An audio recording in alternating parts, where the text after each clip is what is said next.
Next to the UK, there's been some incredible details from a number of celebrities over alleged press intrusion over the last decade and more by the publishers of the Daily Mail. And it involves a case this week with Prince Harry there as well and Liz Hurley. Let's bring in Guillaume Gougeon, our reporter. Guillaume, great to have you on the programme. Hello, Gavin. This is a 9-week trial.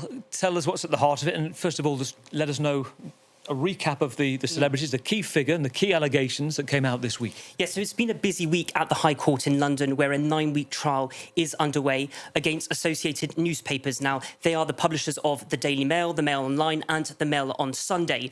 And there are 7 high-profile claimants, as just mentioned there, in this case. It includes senior figures such as Prince Harry, also actress Elizabeth Hurley and singer Elton John. And they all claim similar things, that unlawful methods were used to obtain private information about their lives.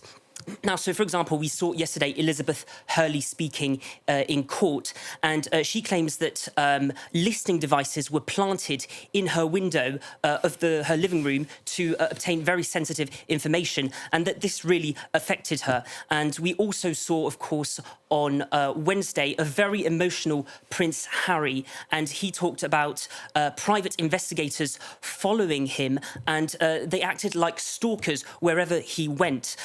So, of course, Harry, very emotional in that testimony, and he is carrying this claim on 14 articles that were published between 2001 and 2013. So, of course, we will continue to see more testimonies as this trial continues. It's a fascinating case. I think he was asked at the time, why didn't you say something? This goes back to 2003.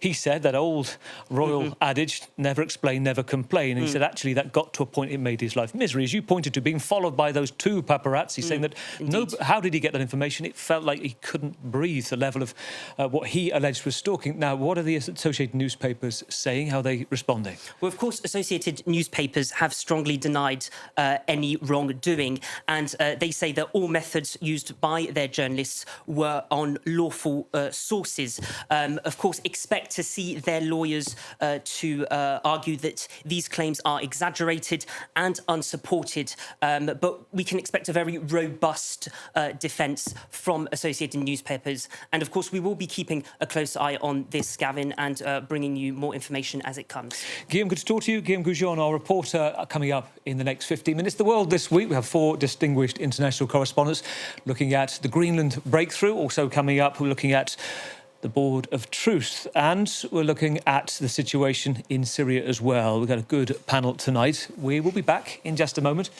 on France 24.